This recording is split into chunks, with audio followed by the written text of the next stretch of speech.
Assalamualaikum warahmatullahi wabarakatuh. Kami dari kelompok 1 akan mempresentasikan hasil diskusi kami, yaitu mengenai cloud computing, yang mana anggota kelompok kami beranggotakan 5 orang, yaitu Richard Yusar Novi Ananda, Rahmatullah Hafiz, Rifki Wafi, Dana Bahar Sitepu, dan saya sendiri Rian Rahmat. Untuk pembahasan materi yang pertama akan dijelaskan oleh saya sendiri. Bisa dilihat pada slide. Apa itu cloud computing? Cloud computing biasa disebut dengan komputasi awan, yang merupakan sebuah kombinasi pemanfaatan jaringan internet yang mana berfungsi untuk menyimpan berbagai file dalam satu basis data.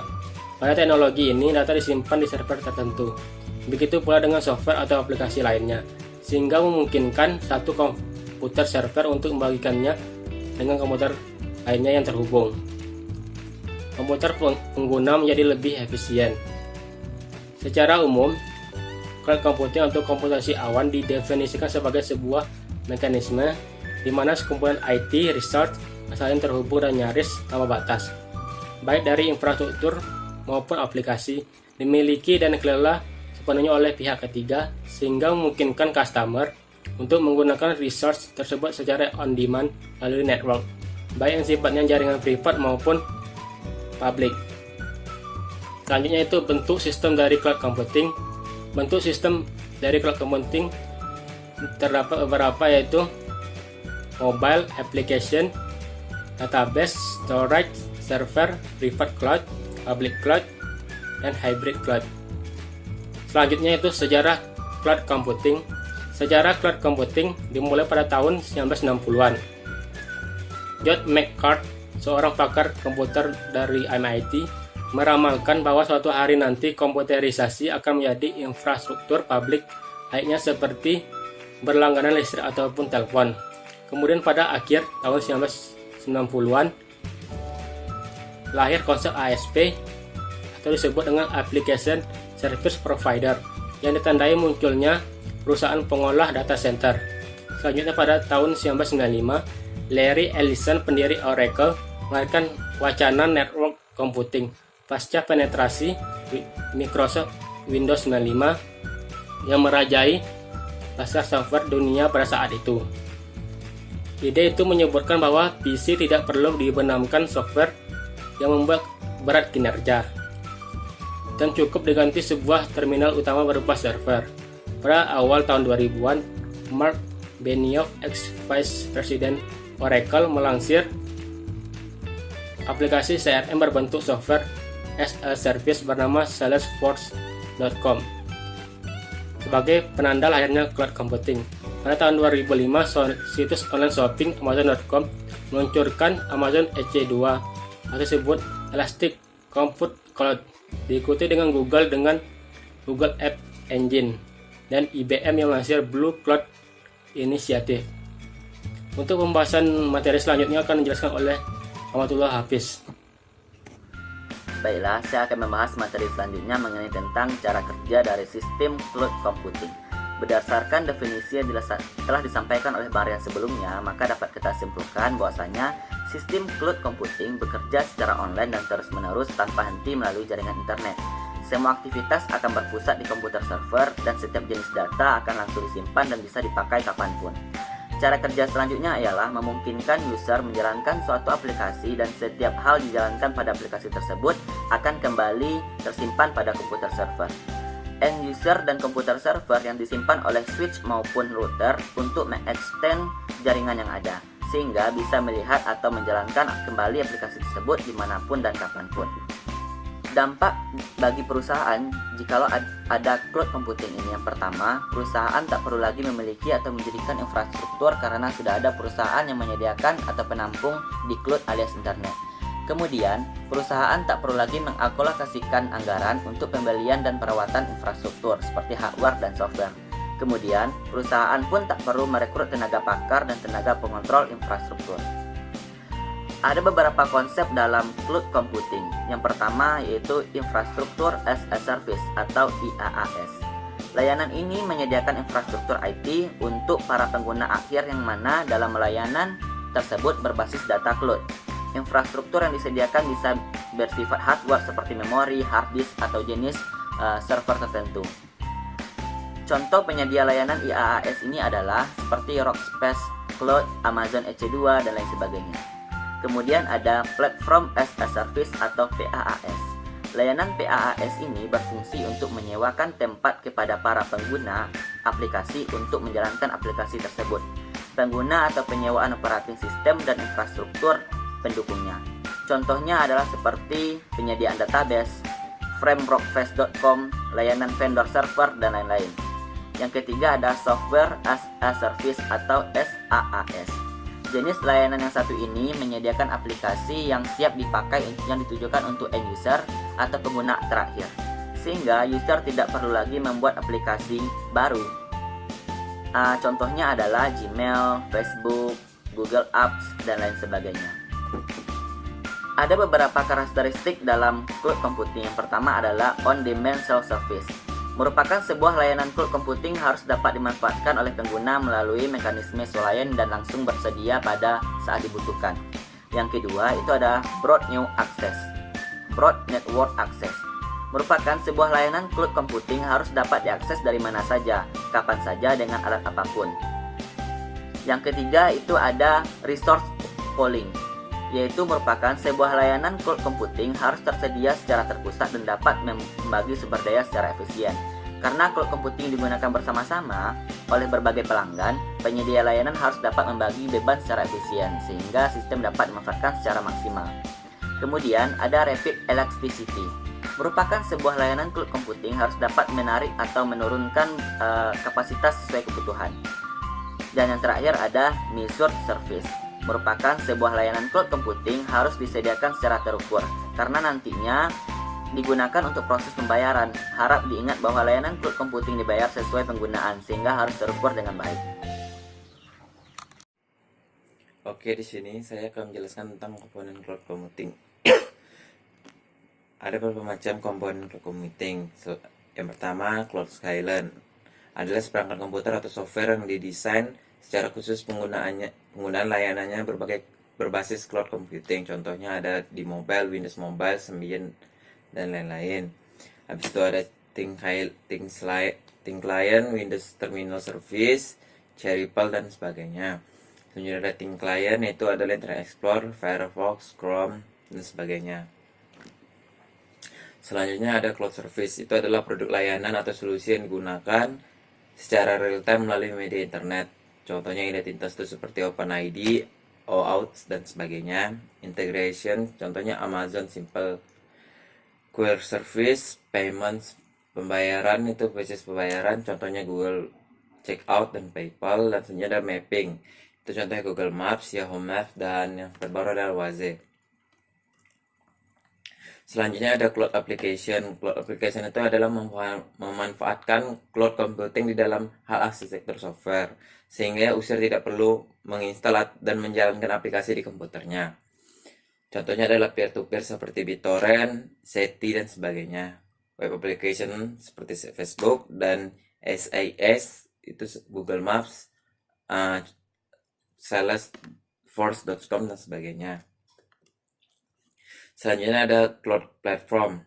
Itu adalah layanan berupa platform hardware dan software infrastruktur. Biasanya mempunyai aplikasi bisnis tertentu dan menggunakan layanan PaaS sebagai infrastruktur aplikasi bisnisnya. Misalnya di web application framework itu ada Python, Django, Ruby on Rails, dan VB.NET.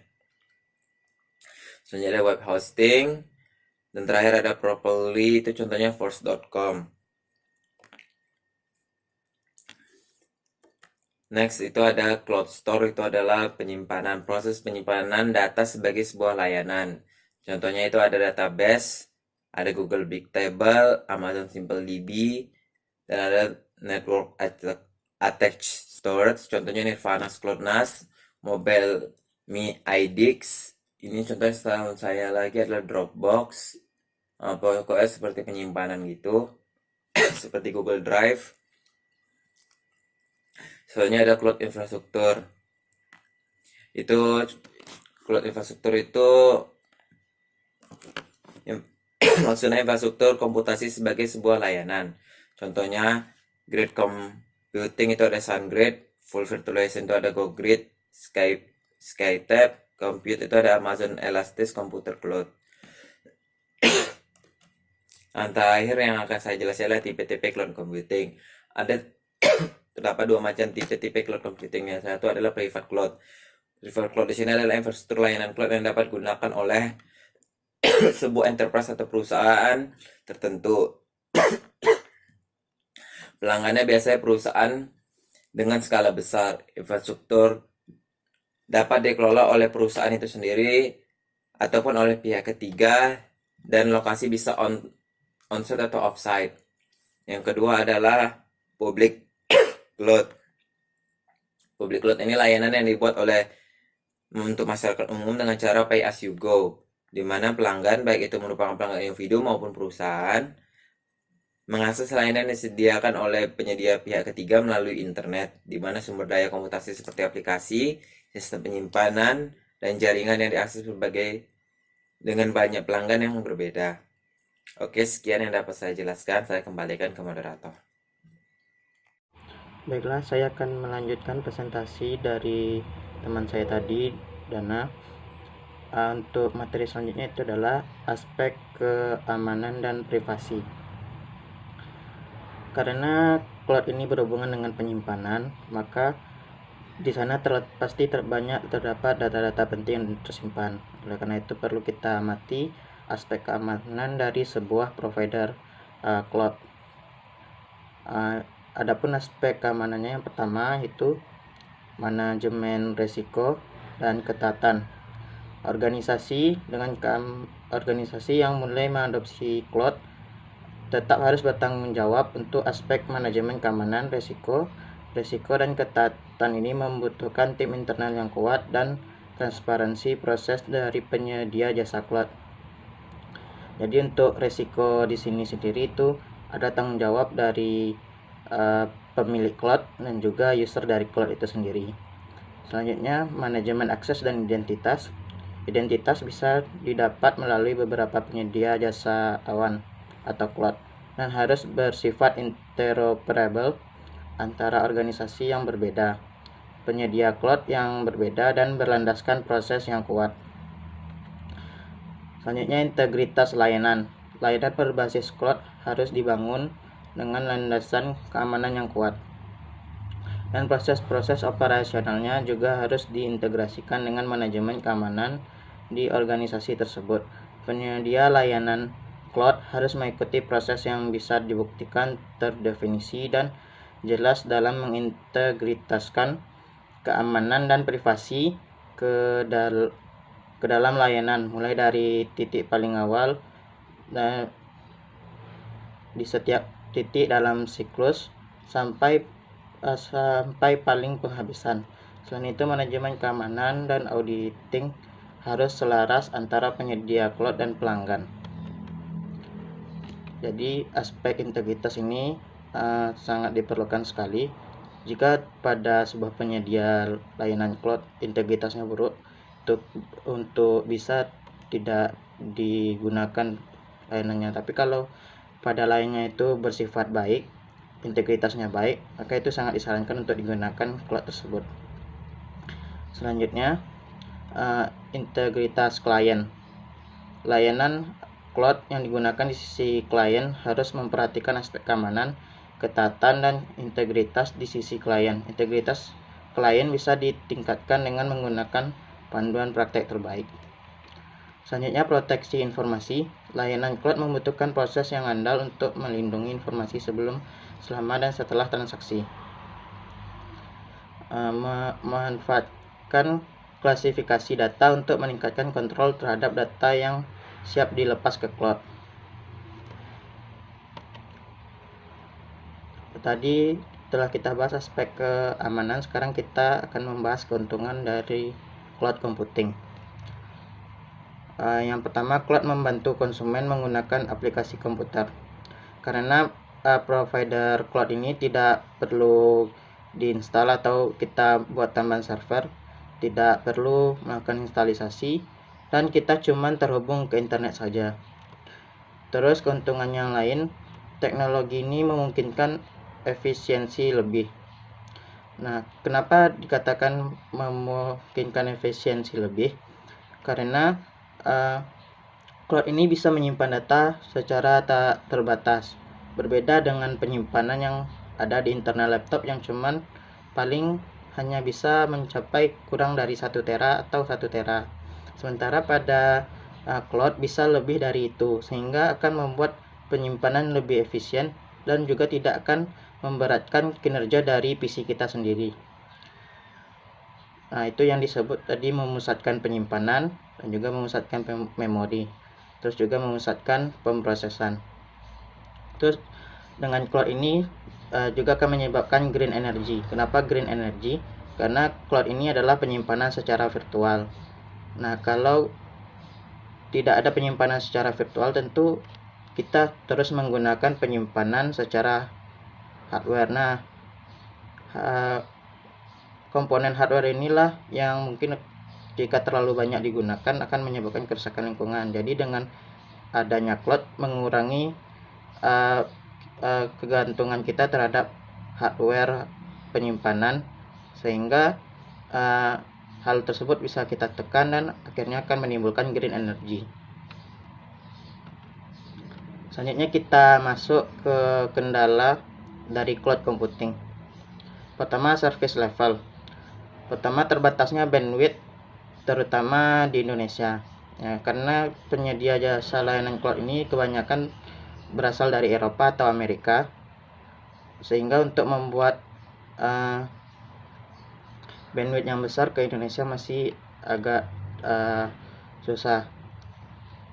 Nah, dan juga karena bandwidthnya ini masih kecil yang di Indonesia, maka saat kita ingin mengunduh atau mengupload data kita di cloud computing tersebut, pasti pergerakannya selalu lama karena service level cloud Indonesia belum sebagus di negara lainnya. Selanjutnya, privacy. Karena orang lain atau perusahaan lain juga melakukan hosting, kemungkinan data Anda dapat keluar dan dibaca oleh cloud provider. Nah, jadi di sini juga terjadi kendala apabila tadi aspek keamanan tidak tercapai, maka data kita yang kita upload ke cloud bisa saja akan dibaca oleh cloud provider, dan mungkin bisa juga dilakukan hal-hal yang lainnya yang merugikan kita. Yang ketiga, kendala dari data ownership. Ketika data disimpan di cloud, data itu masih milik Anda. Ya, kalau kita simpan ke cloud itu adalah jaringan penyimpanan seluruh dunia. Jadi jika kita sudah menyimpan ke cloud, otomatis kita menyebarkan informasi kita ke jaringan bebas tersebut. Tapi kembali lagi, bisa kita proteksi data kita tersebut dengan cara aspek keamanan yang telah saya jelaskan tadi. Baiklah, mungkin hanya itu saja yang bisa saya sampaikan. Selanjutnya akan dilanjutkan oleh teman saya, Saudara Richard. Saudara Richard, dipersilakan. Nah, tadi yaitu penggunaan cloud computing. Yang pertama yaitu VBlock Infrastructure Package, yaitu paket infrastruktur yang menghubungkan teknologi virtualisasi jaringan, komputisasi, storage, keamanan, dan pengelolaan terbaik. Keunggulannya yaitu seluruh teknologi terintegrasi, teruji, dan tervalidasi serta siap terimplementasikan, dan tersedia dalam 3 pilihan konfigurasi yang mendukung 300-6.000 mesin virtual untuk beragam skenario kebutuhan. Saat ini, VBlock Infrastructure Package telah tersedia di Cisco, EMC, dan VMware. Lanjut, yaitu IBM VM Control, yaitu produk yang dikomunikasikan dengan perangkat lunak IBM Tivoli. Keunggulannya yaitu respon yang lebih cepat terhadap kebutuhan bisnis, penggunaan sumber daya secara lebih efisien. Perusahaan dapat memonitor mempertahankan dan menyesuaikan tingkat layanan menurut beban kerja komputasi yang ditangani oleh himpunan sumber daya teknologi informasi. Lalu kita lanjut, yang ketiga yaitu Windows Azure. yaitu sistem operasi yang memanfaatkan konsep cloud computing alias komputer dengan memanfaatkan internet. Keunggulannya yaitu aplikasi akan dijalankan pada data center Microsoft dan bukan pada server sebuah perusahaan. Pengguna bisa memanfaatkan aplikasi itu asalkan terhubung dengan internet. Azure akan menempatkan Microsoft bersaing secara langsung dengan penyedia jasa serupa seperti Amazon, Salesforce.com, dan Rackspace. Produk cloud computing di Indonesia yaitu pasar cloud computing di Indonesia masih kecil diprediksi hanya sampai batas maksimum 2,1 triliun. Dan layanan SAS software as a service di cloud computing di Indonesia itu hanya sekitar 40%. Serta pasar cloud computing di Indonesia hanya 70% dan dikuasai hanya oleh PT Telkom. Lanjut, cloud computing yang sering digunakan. Cloud computing yang sering digunakan di internet pertama yaitu sharing dokumen dan presentasi, contoh seperti SkyDrive dan Google Docs. Yang kedua, penyimpanan atau drive. Yang pertama, Dropbox, Google Drive, dan Mediafire. Yang ketiga, hiburan antara lain Netflix, iPlayer, dan 4OD. Dan komunikasi yaitu email, Skype, video chat. Jaringan sosial yaitu Twitter dan Facebook. Sekian yang dapat saya sampaikan. Terima kasih. Assalamualaikum warahmatullahi wabarakatuh.